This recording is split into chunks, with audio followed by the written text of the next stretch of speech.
첫 번째 경기 포항 스틸러스 대 FC 서울 분석 시작해보겠습니다. 박태하 감독 체제의 포항은 4-4-2 포메이션을 기반으로 이호재의 포스트 플레이를 중심으로 전방 연결을 시도하고 있고, 홍윤상과 주닝요가 세컨드볼을 연결하고 있지만 왼쪽 측면의 완델손이 장기 부상으로 이탈하면서 공간 돌파와 전진 패스가 단조로워졌고, 공격의 루트가 제공권 위주로 편중돼 있어 빠른 전개나 박스안에서의 창의성이 떨어진다. 김기동 감독의 서울은 4-2-3-1 포메이션을 중심으로 점유율을 유지하면서도 중원 핵심 자원인 기성용과 정승훈의 부상, 링가드의 출전 불투명으로 인해 전술적인 완성도에 타격을 입은 상태고, 문선민과 루카스가 전방에서 속도전을 시도하고 있으나 이탈 자원의 공백으로 인해 최전방 조영욱과의 유기적 연계가 기대만큼 이루어지지 않고 있고, 특히 링가드는 현재 영국 체류 중으로 설령 복귀하더라도 컨디션 유지가 어려운 상황이다. 양팀 모두 전술적으로 중요한 핵심 자원의 이탈로 인해 완성도 높은 공격 전개가 어려운 상황이며, 서울은 링가드, 기성용, 정승훈의 부재로 중원에서의 전개와 템포 조절이 떨어지고 있으면 포항은 완델손 이탈 이후 전개 방향이 단순해진 상태고, 이 경기는 다소 루즈한 흐름 속에서 골 없이 마무리될 가능성이 높다. 두 번째 경기 수원 삼성 대 성남FC 분석 시작해보겠습니다. 변성환 감독 체제의 수원 삼성은 4-3-3 포메이션을 바탕으로 측면 전개와 점유율 중심 운영을 시도하고 있고, 파울리뉴가 중원에서 전개의 중심을 맡고 있으나 탈압박 이후의 흐름이 지나치게 정형화돼 전환 속도의 한계를 드러내고 있고, 특히 후방 빌드업 시 센터백과 중원 사이 간격이 자주 벌어지며 인터셉트 이후 역습 허용 장면이 빈번하게 발생하고 있고, 일류첸코와 브루노 실바가 전방에서 버텨주는 구도는 유지되지만 이선 침투가 끊기며 공격 루트가 단조롭게 읽히고 있고, 정경준 감독은 4-4-2 기반의 조직적인 두 줄 수비를 통해 실점 억제에 성공하고 있고, 사무엘이 중원에서 플레이메이커 역할을 수행하며 공 탈취 이후 빠른 역습 전개를 설계한다. 발 빠른 공격수 후이즈와 김범수는 뒷공간 침투 타이밍과 스프린트 능력이 뛰어나 상대 수비 라인을 지속적으로 흔들고 있고, 특히 후반 체력 저하 구간에서 집중력이 유지되며 마무리 타이밍에서 강한 모습을 보이고 있다. 수원은 볼 소유 자체는 가능하지만 세밀한 전개와 마무리 단계에서 흐름이 끊기며 효율이 떨어지고 있고, 상대는 수비 라인을 안정적으로 유지하면서도 공격 전환 시 간결하고 빠른 흐름으로 결정적인 기회를 창출하고 있고, 전체적인 경기 흐름은 수원의 구조적 불안 요소를 정밀하게 파고드는 양상으로 흘러갈 가능성이 높다. 세 번째 경기 김포FC 대 전남드래곤 분석 시작해보겠습니다. 체프만이 퇴장 징계로 결정하면서 수비 중심축이 완전히 흔들린다. 고정훈 감독은 3-5-2 포메이션을 바탕으로 안정적인 수비를 전제로 공격 전개를 설계하지만 체프만의 이탈은 라인 컨트롤과 제공권 싸움 모두의 치명적인 약점이 된다. 공격 전개 시 루이스와 플라나의 투톱 움직임은 살아있지만 중앙 수비 라인이 벌어지고 있는 현재의 상황에서는 역습 전환 시 실점 가능성이 매우 높다. 김현석 감독의 전남은 5-3-2 전형을 기반으로 안정적인 수비 블록과 날카로운 측면 역습을 동시에 갖춘 팀이며, 특히 발디비아는 박스 안쪽 침투에 능하며 민첩한 발 기술로 상대 수비를 끌어낸 후 찬스를 만드는 데 탁월하고, 호난과 알베르티 역시 스위칭 플레이를 통해 기회를 만들어낼 수 있어 체프만이 빠진 김포 수비에게 상당한 부담이 될 것이며, 김포의 뒷공간 노출과 수비 조직 붕괴를 집중적으로 공략할 가능성이 높다. 핵심 수비수의 결정은 전술보다 더 무거운 변수고, 체프만의 부재는 단순한 자원 손실이 아니라 전체 수비 시스템의 붕괴를 의미하며 전남은 이를 정확히 공략할 수 있는 구성과 흐름을 갖춘 상태고,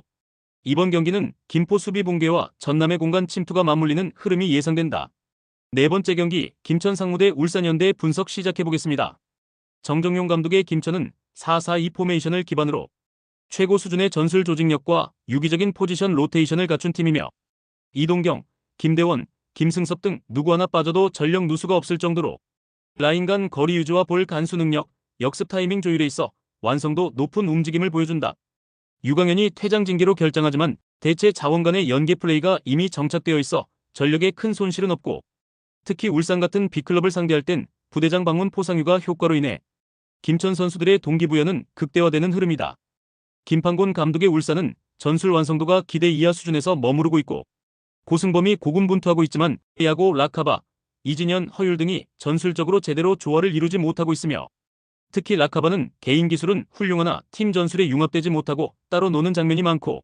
수비라인 역시 서명권의 부재로 인해 최석현이 김영권의 커버에 의존하고 있는 실정이며 후방 빌드업 시 불안한 패스 전개가 노출되는 장면이 반복되고 있고, 전체적으로 울산은 개인이 뛸 뿐 팀으로서의 합은 만들어지지 않고 있는 상황이다. 김천은 지금 군팀 특유의 응집력과 전술 완성도를 갖춘 팀으로 조직력 없는 울산을 상대로 안정된 흐름을 통해 결과를 이끌어낼 가능성이 높고, 특히 부대장의 불시방문 포상휴가, 동기는 단순한 멘탈 이슈가 아니라 실제 경기력 상승 요인으로 작용할 수 있고 개인이 아닌 팀으로서 움직이는 축구의 본질이 이 경기에서 그대로 증명될 수 있다. 다섯 번째 경기 대전 시티즌 대 강원FC 분석 시작해보겠습니다. 황선홍 감독이 이끄는 대전은 3-4-3 포메이션을 중심으로 점유율 확보와 높은 라인 유지로 경기를 주도하는 운영을 펼치고 있고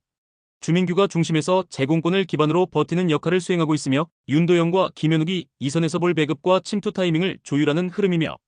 다만 공격 전개 속도에 기복이 있고 공간 침투 패턴이 일정하게 읽히는 흐름이 반복되고 있고 특히 중원에서의 볼 간수 실패 시 상대 역습에 흔들리는 장면이 종종 발생하고 있다. 정경호 감독의 강원은 4-4-2 포메이션을 기반으로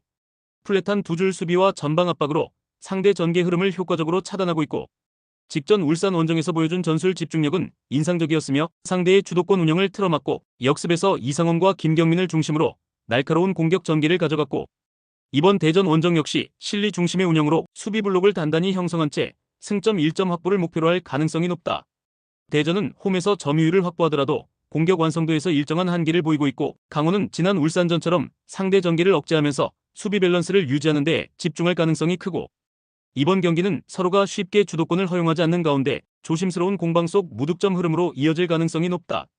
여섯 번째 경기 부산 아이파크 대 화성FC 분석 시작해보겠습니다. 조성환 감독의 부산은 3-4-3 포메이션을 기반으로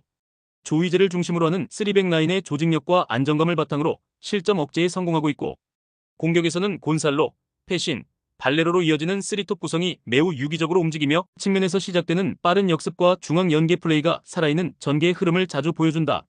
전체적으로 수비 중원 공격 라인이 단단히 연결되어 있으며 특히 수비 후 전환 시볼 간수가 뛰어나고 후방 빌드업에서도 실수가 적다. 차두리 감독이 이끄는 화성은 4-3-3 포메이션을 통해 넓은 폭을 활용하려는 시도를 하고 있지만 조직적인 압박 완성도와 수비 전환 타이밍에서 미숙한 장면들이 자주 노출되고 있고 도미닉과 김신리의 개별 능력은 뛰어나지만 전술적으로 라인 간격 유지가 무너지는 상황에서 볼 간수와 탈압박에 어려움을 겪고 있고 전체적인 경험 부족과 정돈되지 않은 라인 배치가 부산의 전방 압박과 역습에 고스란히 노출될 가능성이 높다. 부산은 경험과 전술 완성도 면에서 확실히 앞서 있으며 경기 내내 상대의 불완전한 수비 조합과 탈압박 미숙함을 파고들 수 있는 구조고 조성환 감독의 노련함과 유기적 공격 조직은 초보 감독 체제의 화성이 감당하기에는 벅찬 흐름일 것이다.